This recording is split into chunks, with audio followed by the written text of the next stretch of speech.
जसं आम्ही वारंवार बोलत होतो की उद्धव ठाकरे आणि त्यांची टोळी यांनी महाविकास आघाडीची सत्ता असताना मोठ्या प्रमाणामध्ये वसूल केली, लोकांकडून खंडणी मागितली आणि म्हणूनच त्यांच्या गृहमंत्र्याला जेलमध्ये जायला लागलं। तेव्हाच्या मुंबईच्या पोलीस असंख्य अधिकाऱ्यांवर कारवाई सुरू झाल्या। थेट उद्धव ठाकरे मुख्यमंत्री ह्यांच्यावर पण आणि त्यांच्या कुटुंबावर पण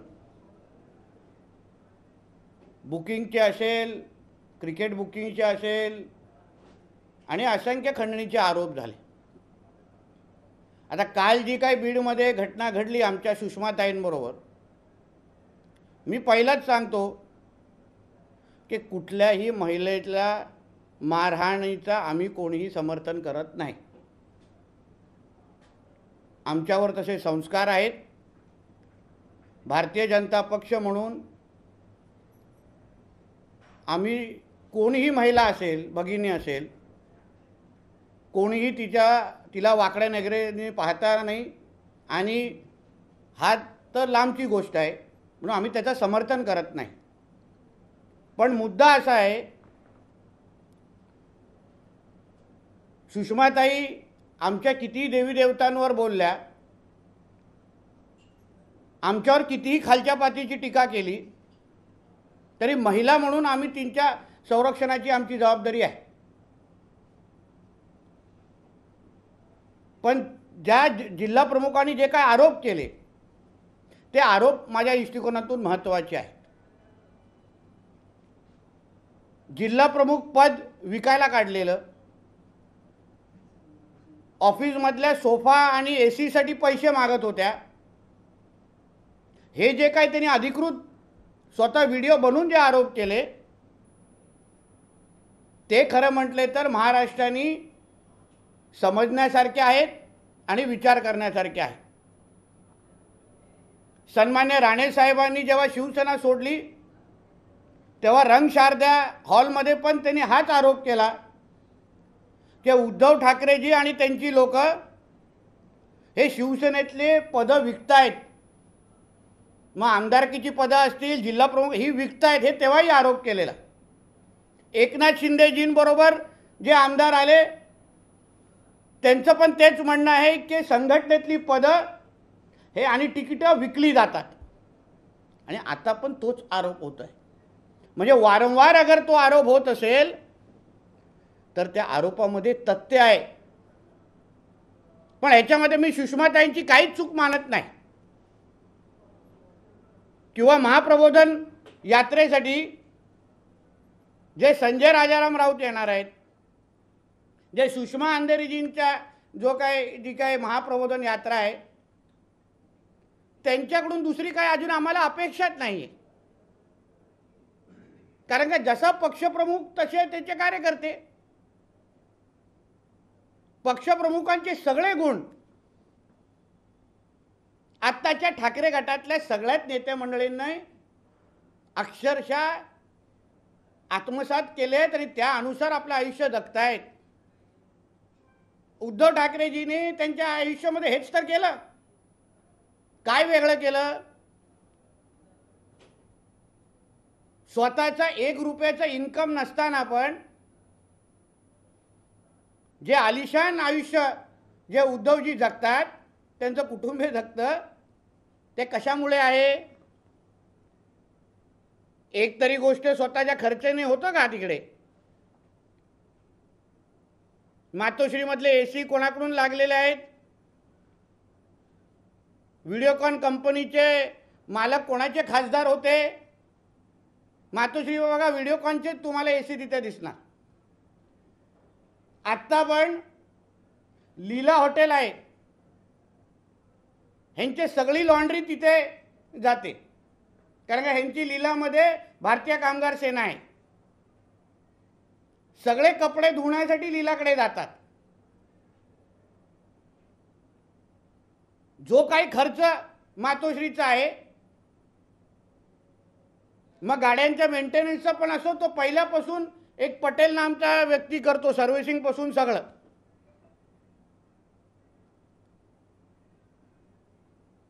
जे काही त्यांचे बाहेरचे दौरे म्हणजे बाहेरच्या ज्या सुट्ट्या असतात, लंडन पासून युरोप पासून, जे काय, मी चॅलेंज करतो, 1 रुपया पण उद्धवजीच्या खिशातून जात नाही. कुठले उद्योगपती तिकीटपासून, हॉटेलपासून, जेवणापासूनचा खर्च काढतात, ह्यांची नावं सकट, हॉटेलचे बिल सकट आम्ही तुम्हाला देऊ शकतो. बोलण्याचा फक्त एवढाच आहे की सुषमाजी अजून वेगळं काय करणार, संजय राजाराम राऊत वेगळं काय करणार. आता आपला पक्षप्रमुख अगर असा असेल तर आम्ही कशाला खिशातले पैसे काढायचे, आम्ही कशाला एसी आणि सोफ्यासाठी पैसे द्यायचे. मध्ये ज्या असंख्य आरोप जे उद्धवजींवर व्हायचे, मग त्या गौरी भिडे मला आठवतात, ते कोर्टातही गेलेल्या. सामनाचा साधा संपादक, तो आता संपादक पण राहिला नाही, तिथे पण त्याला साईड पोस्टिंग दिलेली आहे, म्हणजे त्याला पदावर पण ठेवलेलं नाही संजय राजाराम राऊतला. सामनाचा साधा संपादक आज फ्लाईटमध्ये फर्स्ट क्लास शिवाय फिरत नाही. बाहेरच्या गाड्या आणि मोठ्या मोठ्या प्रॉपर्ट्या कुठल्या हिशोबाने घेतल्या आहेत, कोणाकडून घेतल्या आहेत, खंडणी करूनच घेतल्या आहेत ना, खंडणी मागूनच घेतल्या आहेत ना. तुला, तुझ्या आणि तुझ्या मालकाचा 1 रुपयाचा कुठे इन्कम नाही, ऑफिसचा कुठला पत्ता नाही, पण स्वतः खंडणीच्या पैशावर जगणारे ही लोक त्या त्र्यंबकेश्वरमध्ये असलेले आंदोलन करणाऱ्या आमच्या हिंदू बांधवांना दरोडेखोर आणि खंडणीखोर म्हणतात. तुमचं पूर्ण आयुष्य दरोडेखोर आणि खंडणीवर निघालेलं आहे. काल जे आमच्या देवेंद्र फडणवीसजींनी उल्लेख केला, सचिन वाझेला उद्धवजी ठाकरे मुख्यमंत्री असताना सर्व्हिसमध्ये परत का आणला, कारण त्याला महिन्याच्या खर्चाचा टार्गेट दिलेला की माझ्या मुलाचा एवढं खर्च आहे, दोन्ही मुलं एवढं खर्च करणार, कुटुंबाचं एवढं खर्च आहे, एवढं एवढं महिन्याची आलं पाहिजे, त्यासाठी वर्षामध्ये तुला हा रूम देतो, ते तुझे बॅग घेऊन तिथे राहा, पण माझ्या महिन्याभरचा टार्गेट पूर्ण कर. स्वतः खंडणीखोर, स्वतः खंडणीवर जगतात, महाराष्ट्राला दरोडेकरांसारखा लुटतात, आणि दुसऱ्यावर कुठल्या हिशोबाने तुम्ही आरोप करताय. तुमची सगळी अंडी पिल्ली आम्हाला लोकांना माहिती आहेत.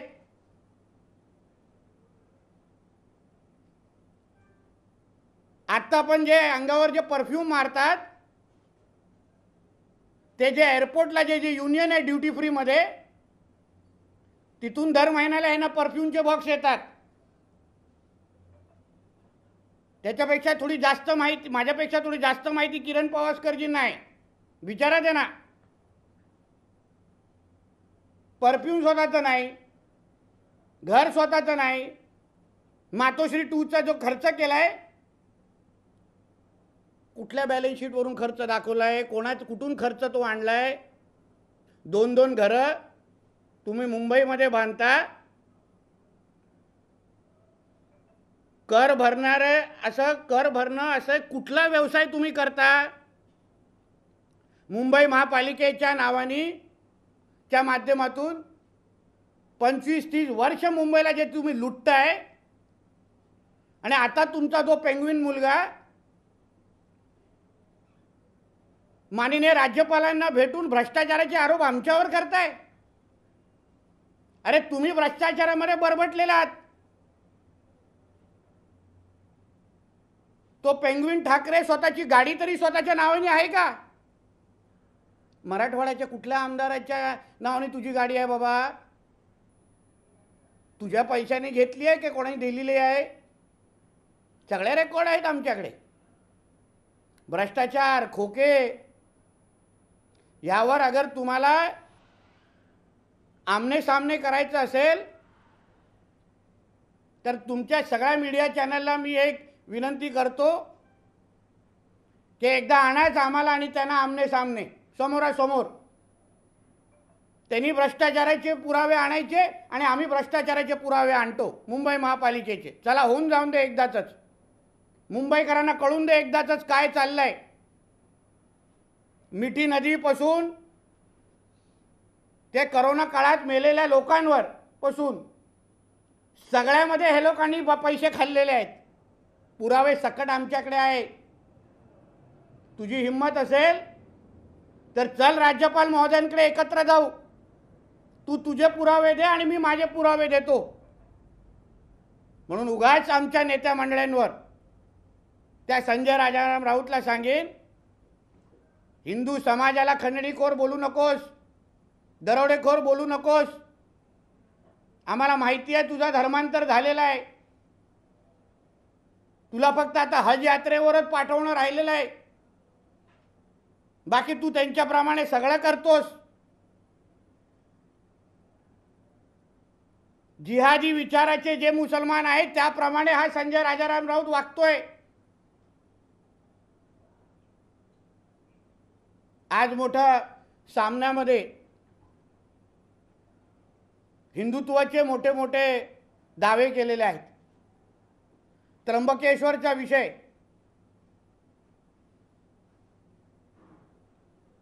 जो चालवला कोणी, तिथे जाऊन आम्हाला आतमध्ये चादर चढवायची आहे हट्ट करणाऱ्या लोकांनी चालवला.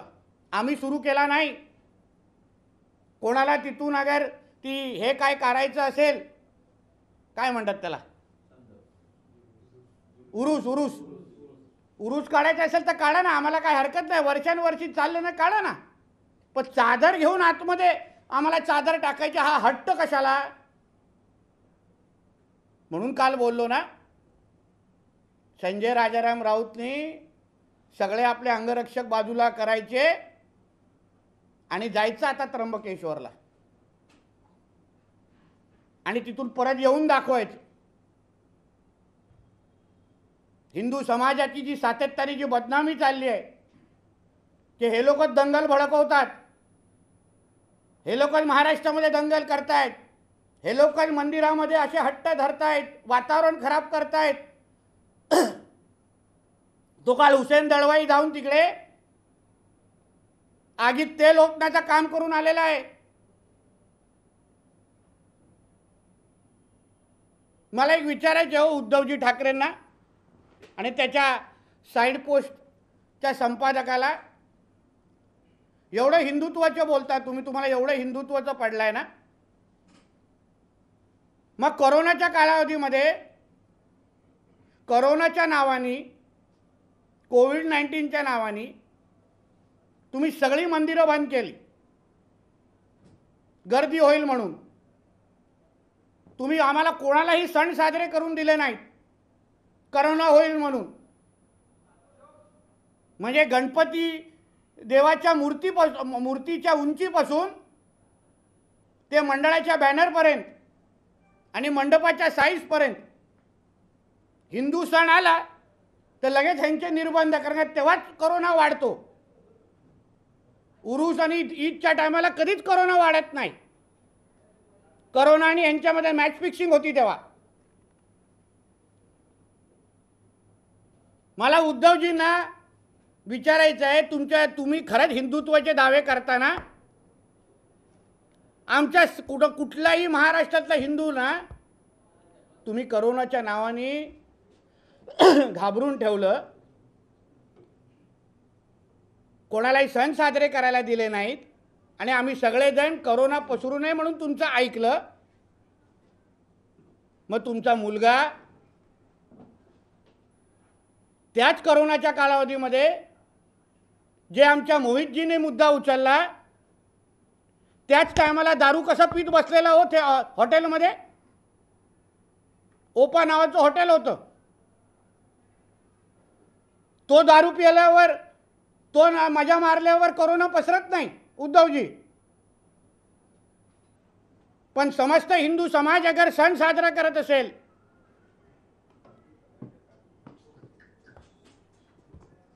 आम्हाला गणपती आणि होळी साजरा करायची असेल ते लगेच तुम्हाला कोरोना वाढतं आणि लगेच आमच्यावर तुम्ही केसेस टाकायच्या आणि तुमच्या मुलाला राजरोज पद्धतीने दारू पिण्याच्या सगळ्या परवानग्या. गौमूत्राबद्दल फार द्वेष आहे हे लोकांना. गौमाताला आम्ही आमचा देव समजतो, गौमाताला आम्ही पूजतो आमच्या हिंदू धर्मामध्ये. म्हणून बोलतोय मुळामध्ये उद्धवजी ठाकरे आणि संजय राऊतचं धर्मांतर झालंय, लव जिहाद झाल्यामुळे त्यांना हिंदू धर्माबद्दल काहीच आस्था राहणार नाही, कारण ते मुळात हिंदूच राहिलेले नाही आहेत. मग त्यांना कशाला गायीबद्दल काय आस्था वाटणार. ज्या गायीला आम्ही प्रत्येक हिंदू कसाही असेल त्या गायीला आपली आई मानतो आणि त्याची पूजा करतो. गौमूत्र हे आमच्यासाठी धार्मिक विधीच्या निमित्ताने फार मोठा शुभ आहे. पूजेपासून सगळ्या धार्मिक त्याच्यामध्ये आम्ही वापरतो. तुम्हाला आत्ता गौमूत्रधारी सगळेजण वाटतात. मग मला आठवतं राणेसाहेबांनी जेव्हा मंत्री शपथ घेतल्यानंतर जेव्हा बाळासाहेबांच्या स्मारकाच्या इथे जाऊन किंवा शिंदे साहेब आणि त्यांच्या मंत्रिमंडळाने मंत्री झाल्यानंतर मुख्यमंत्रीची शपथ घेतल्यानंतर बाळासाहेबांच्या स्मारकाच्या इथे जाऊन जेव्हा नतमस्तक झालेले आणि त्यानंतर तुमच्याच शिवसैनिकांनी तिथे गौमूत्र कसं शिंपडलं, कसं शुद्धीकरण करायला गौमूत्राने हे केलं, तेव्हा तुम्हाला गौमूत्र चालतं. आणि उद्धवजींना गायीबद्दल खरी काहीच आस्था असणार आम्हाला माहिती आहे, कारण का त्यांची मुलं कुठे आणि कधी बीफ खातात ह्याचे पण जरा माहिती मी जरा लवकर देणार आहे. कुठल्या हॉटेलमध्ये बीफची ऑर्डर दिली जाते आणि बीफ खाल्लं जातं. म्हणून उद्धवजींना आणि त्यांच्या लोकांना गौमूत्र गाई माताबद्दल तर द्वेष असणारच. जो स्वतःच्या मुलाला थांबवू शकत नाही तो गाईबद्दल द्वेषच करणार, त्याच्यामध्ये काही दोन विचार नाही.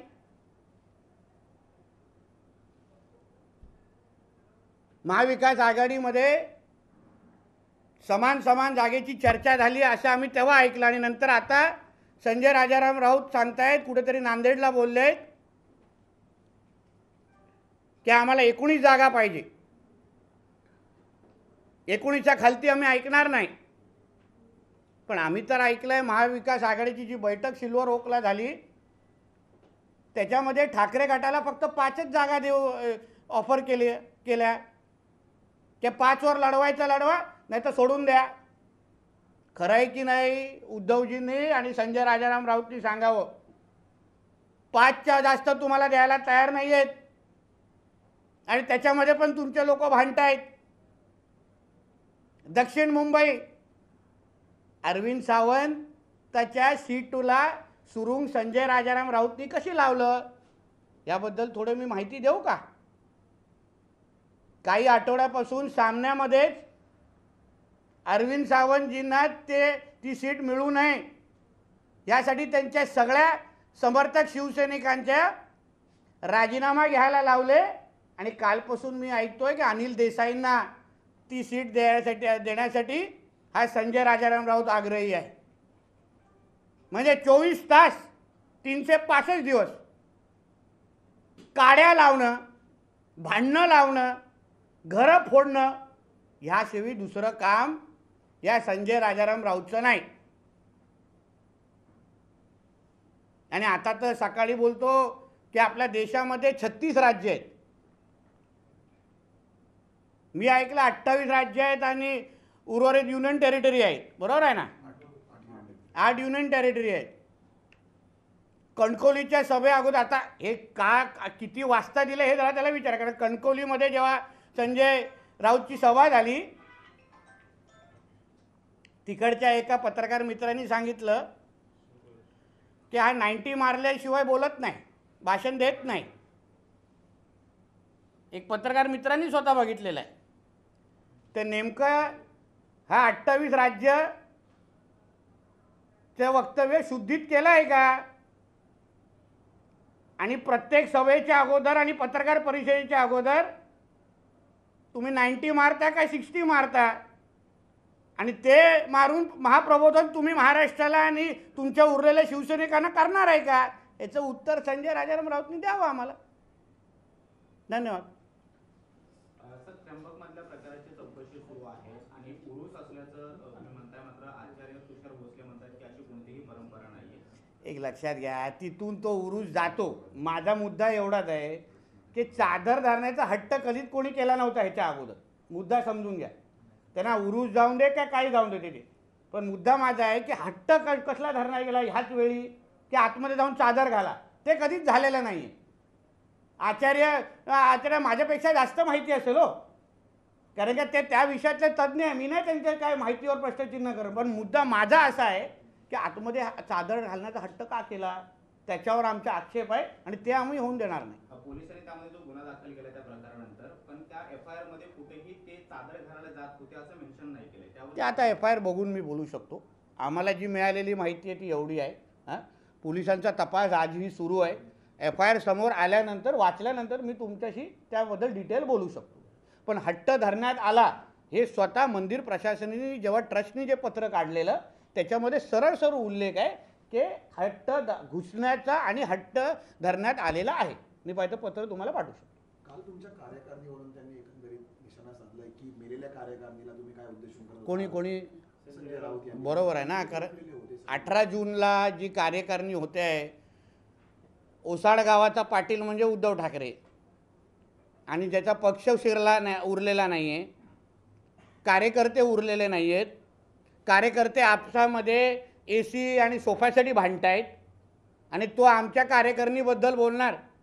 देशातला सर्वात मोठा पक्ष, नियमित आमची कार्यकारिणी होते, म्हणून थोडा भारतीय जनता पक्षाकडून पक्ष कसा चालवावा हे शिकण्यापेक्षा ज्या संजय राजाराम राऊतनी उद्धव ठाकरेला अक्षरशः जमिनीवर आणलेलं आहे त्यांनी आमच्या कार्यकारिणी बोलण्याचं ते लायकच नाही आहेत. सर, संजय राऊत असं देखील म्हणतात हिंमत असेल तर मुंबई महानगरपालिकेच्या निवडणुका. म्हणजे पुरा तयारी आहे उद्धव ठाकरेला घरात बसवण्याची. यांनी ठरवलेलं आहे की उद्धव ठाकरेचे बॅग भरून त्याला लंडनला कायमस्वरूपी पाठवायचं, म्हणून वारंवार मागणी करत. त्याला माहिती आहे मुंबई महापालिकेची निवडणूक झाली, उद्धव ठाकरेचा पॅकअप पूर्ण पद्धतीने होणार आणि तो आणि त्याचा कुटुंब बॅग भरून कायमस्वरूपी लंडनला जाणार आणि ते ह्याला पाहिजे आणि मग हा राष्ट्रवादी प्रवेशासाठी मोकळा. बघतोय बैठकांचा जोर आहे, एकंदरीत निवडणुकीची चर्चा होत आहे, पण पोपट मेला ही वारंवार चर्चा होते. नेमका हा पोपट मेला कोणाचा काय याविषयी काय त्याला सोडून विचारतो. आज संजय राऊत यांनी ज्या प्रकारे आरोप केलाय की कुणाचा पोपट मेला आहे आणि कुणाचा उडतोय हे येत्या निवडणुकीनंतर कळेल आणि वाघ कुणाची गर्जना करणार हे पण मुंबई महानगरपालिकेच्या निवडणुकीनंतर स्पष्ट होईल. पोपट मेलाय जे वक्तव्य आणि त्याचं अतिशय अभ्यासू विश्लेषण काल आमच्या देवेंद्र फडणवीसजींनी कार्यकारिणीमध्ये केलं. ह्यांचा पोपट मेलाय ह्यांना स्वीकारायचंच नाही आहे. ह्याचं कारणं पण मी तुम्हाला देतो, कारण का परत ह्यांचं आयुष्यात खंडणीवर असल्यामुळे ह्यांनी महाविकास आघाडीच्या काळामध्ये असंख्य कामं देत असताना, कॉन्ट्रॅक्ट देत असताना त्या लोकांकडून ॲडव्हान्स उचललेले आहेत. आता अगर हे लोकांनी पोपट मेला नाही तर जोर दाखवला नाही तर ती सगळी लोक ह्यांच्याकडे पैसे मागायला घरी येणार तर सुरू झालेलं आहे. काही जण मातोश्रीवर जात आहेत, काही जण भांडूपला जात आहेत, काही जण ह्यांच्या घराकडे दुसरे वैभव चेंबर्सकडे जात आहेत. आता अगर पोपट मेला नाही असं दाखवायचं आणि त्या लोकांना तारखा देत बसायचं. पण काल जसं देवेंद्रजींनी अतिशय चोख पद्धतीने अभ्यासू विश्लेषण केलं आहे की केस आता म्हणजे सरकार आमचं व्यवस्थित टिकलेलं आहे, सरकार पूर्व 2024 पाहणार आहे आमचं महाराष्ट्र सरकार आणि परत पण आम्हीच निवडून येणार आहे. म्हणून ह्यांचा पोपट मेलेला आहे, त्याला आम्ही गाडलेला आहे, त्याच्यावर सगळी विधी झालेली आहे आता ह्यांनी फक्त स्वीकारावं एवढंच बाब राहिलेली आहे. विजयजी जे पी नड्डा म्हणतात भाजपाचा महापौर होणार आणि शिंदे गटाकडनं म्हटलं जाते की युतीचा महापौर आहे. नक्की कन्फ्युजन काय, महापौर युतीचा होणार? महायुतीचाच होणार. जे पी नड्डा साहेब पण काल भाषणामध्ये तसंच बोलले. भारतीय जनता पक्ष आणि महायुती, शिंदे साहब और हम लोग सब लोग मिलके मुंबई पे पर हमारा भगवा लहराएंगे. कुठे काय ते बोललेलं नाही आहे. म्हणून कितीही रॉकेल ओतलं तरी पण आम्हाला काही फरक पडणार नाही. चलिए बोले. शॉर्ट में 2-3 विषय बता दीजिए. बोल. पहले कि आपने आरोप लगाया वसूली का कि ये उद्धव ठाकरे हो, संजय राउत हो या इनके नेता कार्यकर्ता वसूली का इनका जीवन चल रहा है. नहीं, जो उद्धव ठाकरे जी का जो इतिहास है वो पूरा वसूली के ऊपर ही है. 39 साल हम उनके साथ रह चुके. इनके घर के लॉन्ड्री से लेके इनके मोबाइल फ़ोन का खर्चा, इनका गाड़ी का खर्चा, इनका खाने का खर्चा, इनका अब्रॉड जाने का खर्चा, सारा का सारा इनके जेब से जाता नहीं है. ये सारे के सारे जहाँ से वसूली करते हैं, जहाँ से एक्सटॉर्शन मांगते हैं, वहाँ से इनका पूरा ज़िंदगी चलता है. इसलिए संजय राजाराम राउत और उसके मालक ने हम पे वसूली और खंडनी का आरोप करने का उनका हक नहीं है. उनका खुद का ज़िंदगी ही खंडनी के ऊपर चालू है. ये उनका उसके ऊपर मैंने थोड़ी मालूमात बताई है कि जैसे लीला होटल से उनके लॉन्ड्री का पूरा कपड़े धो के लीला से आता है. उनके सारे परफ्यूम ड्यूटी फ्री एयरपोर्ट से आज भी आते हैं ना. उनका बाहरगांव अब्रॉड का जो छुट्टियों के लिए जाते हैं उसके लिए 2-3 बिल्डर लोग, मुंबई के बिल्डर उनके साथ में रहते हैं, जिनका खुद का ज़िंदगी ही वो एक्सटॉर्शन पे है, वसूली पे है. वो हम पे क्यों आरोप करें. दूसरा विषय है त्र्यंबकेश्वर मंदिर को लेकर, जहाँ जिसके बारे में आप कह रहे हैं कि संजय राउत बिना सिक्योरिटी के वहाँ जाकर जाए, दिखाकर आए. जाना ही चाहिए क्योंकि उन्होंने कल 2-3 दिन से हमारा हिंदू समाज झूठा है, हमारा हिंदू समाज ही राइट या दंगल पहले करता है, उस तरीके की बदनामी हमारे हिंदू समाज की उन्होंने शुरू की है. उनको ना हमारे गौमूत्र पसंद है, ना हमारे गाय का इज्जत वो रिस्पेक्ट करते हैं. और हिंदू समाज कितना बड़ा झूठा है ये बताने की कोशिश कल से कई दिनों से संजय राउत करते हैं. इसलिए मैंने उनको कहा कि आप में अगर हिम्मत हो, आप सच्ची राजाराम राउत के बेटे हो तो जाके दिखाइए त्र्यंबकेश्वर में, आपको हिंदुओं की ताकत दिखेगी. क्योंकि हमको झूठ बोलने के पहले जो खुद हिंदू होने के बावजूद हिंदुओं की बदनामी ये कर रहे हैं, तो पहले ये त्र्यंबकेश्वर में जाके आए और खुद 2 पैर से वापस चल के दिखाए आते वक्त. संजय राउत कह रहे हैं कि 19 जो सीटें लोकसभा की जीती थी हम उस पर बरकरार रखेंगे, वही नंबर रहेगा. सिल्वर ओक के मीटिंग में उनको 5 सीट ऑफर हुआ ठाकरे सेना को, जितना मेरी मालूमात है. 5 सीट से ज़्यादा हम तुमको देंगे नहीं. तुम्हारे सारे खासदार तुमको छोड़ के गए. पवार साहब उद्धव जी के बारे में क्या सोचते हैं ना, वो उनके बुक में उन्होंने कहा है. मेरे को अलग से बोलने की ज़रूरत ही नहीं है. पवार साहब उद्धव ठाकरे की कितनी इज्जत करते हैं वो उनके खुद के बुक में कहा है. इसलिए इज्जत के हिसाब से उनको 5 सीट देने का ऑफर किया है. 5 seat low Verna get out हो जाओ, वही है. सर, महंत समिति महाराष्ट्र के पीठाधीश्वर हैं, उन्होंने आज मांग की है कि त्र्यंबकेश्वर के पास जो दरगाह है वो नाथ समुदाय का एक मंदिर पुराना रहा है, इसलिए आर्कियोलॉजिकल सर्वे ऑफ इंडिया और भारत सरकार इसका सर्वे कराए और नाथ समुदाय के अगर मूर्तियां वहां पर मिलती हैं तो वो दरगाह उनको दिया जाए, ऐसी मांग किया है उन्होंने. मैं पूरा समर्थन करता हूँ. महाराष्ट्र में ऐसे जो मंदिर है, जो ऐसे दरगाहें हैं जिनके ऊपर मंदिर बनाए गए हैं, उनका सारों का सर्वे हो जाए और एक ही बार दूध का दूध पानी का पानी हो जाए. जो हमारा है वो हमको मिलना चाहिए, जो हमारा नहीं है वो उनके पास रहेगा तो हमको कोई प्रॉब्लम नहीं है. मगर जो जिनका हिंदुओं का जिनके ऊपर हक है वो हिंदुओं को वापस मिलना ही चाहिए. इसलिए मैं पूरा समर्थन करता हूँ जल्दी से जल्दी सर्वे हो जाए. ये जो हरकतें जो हो रही है ना त्र्यंबकेश्वर की, ये उसी की वजह से हो रही है. चादर डालने की कोशिश जो हो रही है ताकि हमारे मंदिर वो ले वापस. हमारा एक बार चादर डालेंगे तो फिर उस पर अपना हक दिखाएंगे. हमारे जो शिवाजी महाराज के जो किले हैं, जो किलों के ऊपर जो इंक्रोचमेंट जो किया है, जो झोपड़ियाँ बनाई है, उनका कोशिश ही है कि पूरे किले भी अपने हाथ में ले ले. तो ये पूरे के पूरे हिंदू समाज को ख़त्म करने की जो साजिश, ये जिहादियों की है, उसको रोकना होगा. तो एक ही बार हमारी सारी मंदिरें हमको वापस मिल जाए, ऐसे मैं भी मांग करता हूँ. मराठीमध्ये नाथ समुदायाने ज्या पद्धतीने सगळी मागणी केलेली आहे की जी केंद्र आणि राज्याने यांचा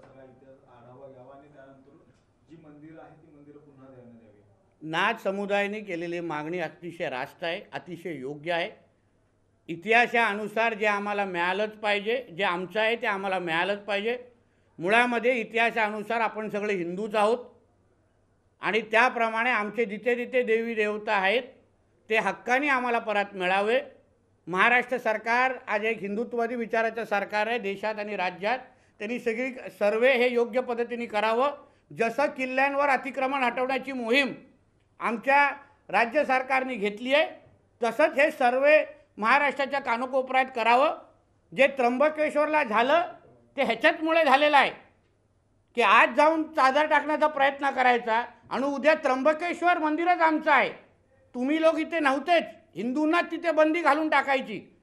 हे अगर एकदाच बंद करायचं असेल तर एकदाच हा सर्वे करा आणि आम्हाला देऊन टाका आणि उरलेलं त्यांचं काय असेल ते त्यांच्याकडे राहून दे. सर, आपने कभी जो है मराठी में बयान के दौरान कहा कि संजय राउत बार बार जो बीएमसी के इलेक्शन की मांग कर रहे हैं, लग रहा है कि वो उद्धव ठाकरे का पैकअप करा के उनको लंदन भेजना चाहते हैं. इसके बारे में जरा हिंदी में बताइए. क्योंकि संजय राउत जी का पहले दिन से मतलब जब से उनको प्रीतिश नंदी को सांसद बनाया और उनको सांसद नहीं बनाया तभी से उन्होंने ऐसा म्हणजे उन्होंने तय किया है कि उद्धव ठाकरे और बाला साहब को मैं ख़त्म कर दूंगा.